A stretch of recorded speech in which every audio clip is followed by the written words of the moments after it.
नमस्कार साथियों, स्वागत है आप सभी का आपके YouTube channel RBSC school education में। अपन पढ़ रहे थे मेवाड़ का इतिहास। मेवाड़ का इतिहास में हमने पढ़ा था सबसे पहले गुहिल, जिसने गुहिल वंश की स्थापना की थी। उसके बाद में हमने पढ़ा था बप्पा रावल और उसके बाद में पढ़ा था हमने अल्लट। और अल्लट ने क्या किया था, अहाड़ की को अपनी प्रथम बार था जो किसी शासक ने उसको राजधानी बनाया था। तो हम जैसे मेवाड़ पढ़ा तो मेवाड़ पढ़ेंगे तो मेवाड़ के जो आसपास का इलाका, क्योंकि जब भी युद्ध होगा उसमें हम आसपास के क्षेत्र पढ़ेंगे, जैसे मालवा है, गुजरात है, जो मध्य प्रदेश के इलाके हैं उसमें हम देखने को मिलेगा।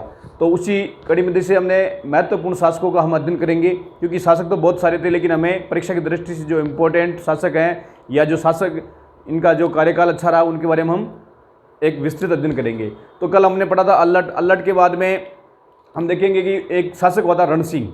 तो रण सिंह के दो पुत्र थे। रण सिंह के पुत्र थे सेम सिंह और राहब। तो सेम सिंह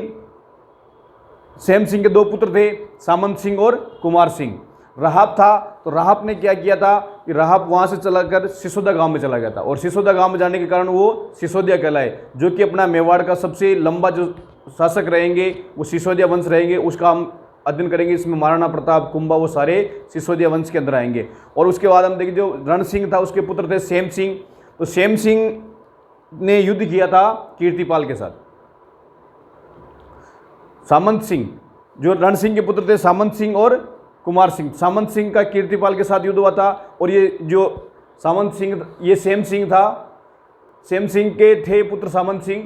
तो सामंत सिंह और कुमार सिंह, तो सामंत सिंह का युद्ध हुआ था और वो तराइन के द्वितीय युद्ध के अंदर मारा गया था। एकमात्र शासक था मेवाड़ का जो तराइन के द्वितीय युद्ध में भाग लिया था पृथ्वीराज चौहान के साथ, और उस युद्ध के अंदर वो वीर गति को प्राप्त हुआ था। और इसकी जो राजधानी थी वो बड़ौदा थी, क्योंकि जो पहले का इलाका था राजस्थान से बाहर तक इसका इलाका था, और उस एरिया के अंदर इसकी जो राजधानी थी वो बड़ौदा थी। और जो दूसरा उसका पुत्र था कुमार सिंह, तो कुमार सिंह का जो एरिया था, वो जो शासक था, वो उसने अपनी राजधानी बनाई थी अहाड़ को।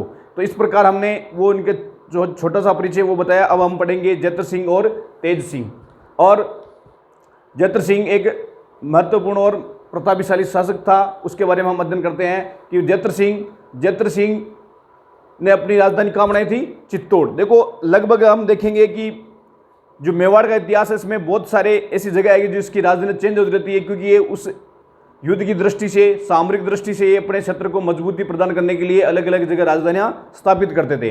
तो इन्होंने जैत्र सिंह ने स्थापित की थी चित्तौड़ में। तो हमें याद रखना है जैत्र सिंह के समय जो राजधानी थी वो चित्तौड़ थी। और इन्होंने एक युद्ध लड़ा था 1227 ईस्वी में, भूताला का युद्ध। कौन सा युद्ध लड़ा था? भूताला का युद्ध लड़ा था। ये जैत्र सिंह और इल्तुतमिश के मध्य लड़ा गया था। ये जो दिल्ली का शासक है और ये अपने मेवाड़ का शासक है, इन दोनों के मध्य युद्ध लड़ा गया था, जिसमें जैत्र सिंह विजयी हुआ था। कौन विजयी हुआ था?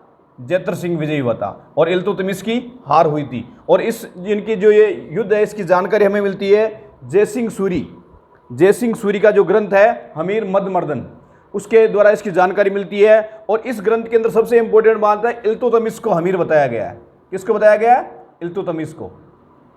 तो हमें याद रखना उसमें उल्टा बताया गया है। और ये सूचना में जो हमें जानकारी प्राप्त होती है वो होती है जय सिंह सूरी के हमीर मद मर्दन, उसका किताब है, उसकी ग्रंथ है, उसका पुस्तक है, उसको हमें याद रखना है। कई बार प्रश्न आ जाता है हमीर मद मर्दन, क्योंकि हमीर से रिलेटेड आपको 2 या 3 पुस्तक मिलेगी, जिसमें हम हमीर रासो मिलेगी, हमीर मद मर्दन मिलेगी। तो उसमें हम कई बार कन्फ्यूजन हो जाते हैं कि किसका ग्रंथ था। तो हमीर मद मर्दन था जय सिंह सूरी का, हमीर मद मर्दन ये मिलेगा अपने को जय सिंह सूरी का।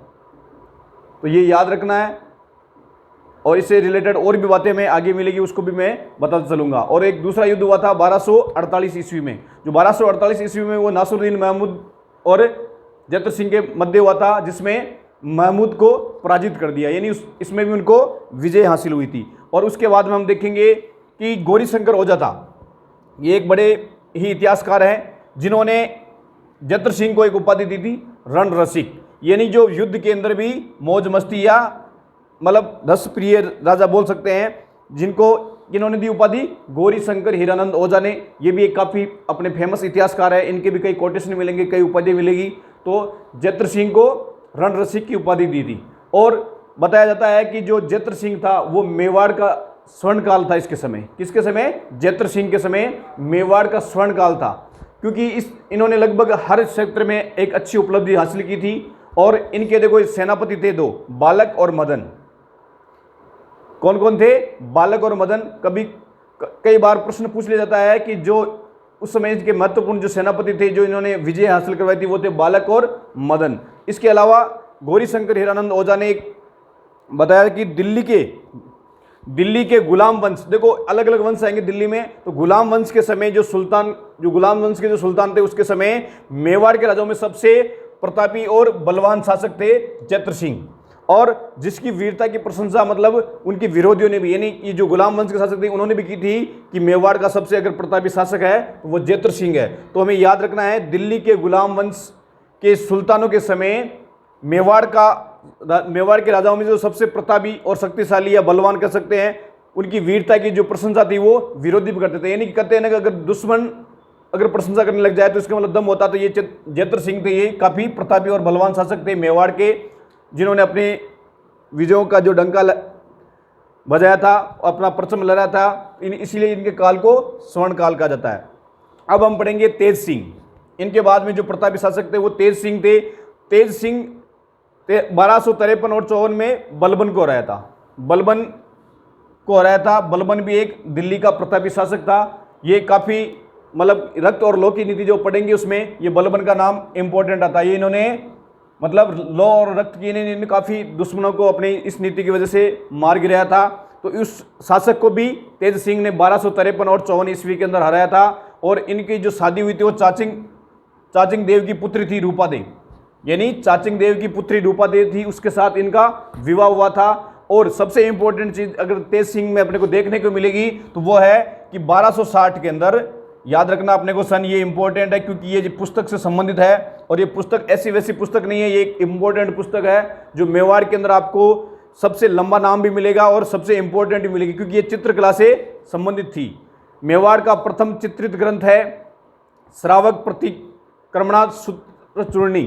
श्रावक प्रतिक्रमणा सूत्र चूर्णी है। इसकी जो रचना की थी कमल चंद्र की थी। और इसकी रचना किस पे हुई है? ताड़ के पत्तों पर हुई है। और सबसे बड़ी क्या बात है, ये मेवाड़ का प्रथम चित्रित ग्रंथ है। यानी चित्रकला से संबंधित अगर ग्रंथ पहला मिलेगा तो अपने को श्रावण प्रतिक्रमणा सूत्र चूर्णी में मिलेगा।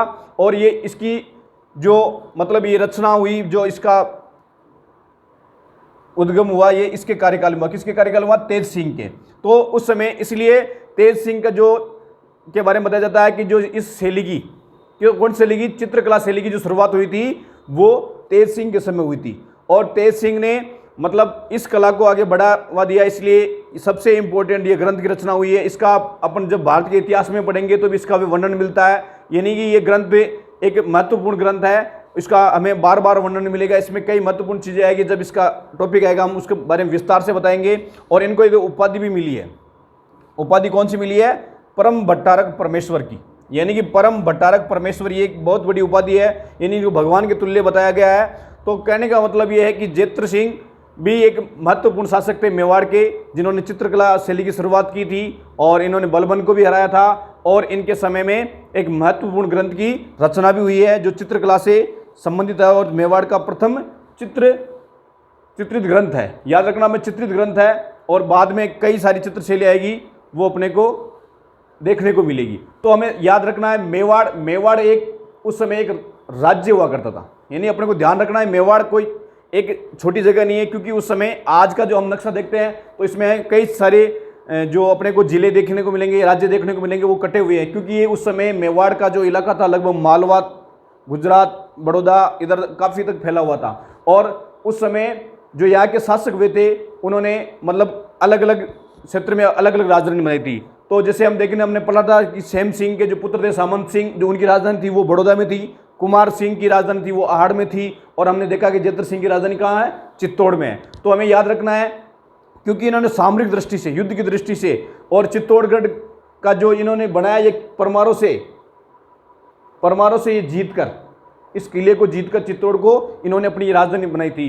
तो इनका सबसे इंपॉर्टेंट है 1227 के अंदर भूतला का युद्ध और 1248 में नसरुद्दीन मोहम्मद कराया। और भूतला के युद्ध में किसको हराया? इल्तुतमिश को, जो कि एक दिल्ली का बहुत ही महत्वपूर्ण शासक था, शक्तिशाली शासक था, उसको इसमें मतलब हराया और विजय प्राप्त हुई। और सबसे बाद जैसे हमने तेज सिंह के पढ़ा था, इनका स्वर्णकाल था जतर सिंह का, यानी मेवाड़ का स्वर्णकाल क्यों कहा गया था कि इन्होंने महत्वपूर्ण विजय प्राप्त की थी युद्धों में। और जतर सिंह के बारे में कहा जाता था कि ये गुलाम वंश के जो वंश के सुल्तानों के समय सबसे मेवाड़ का सबसे प्रतापशाली शासक था, जिनकी विरोधियों ने भी इनकी प्रशंसा की है।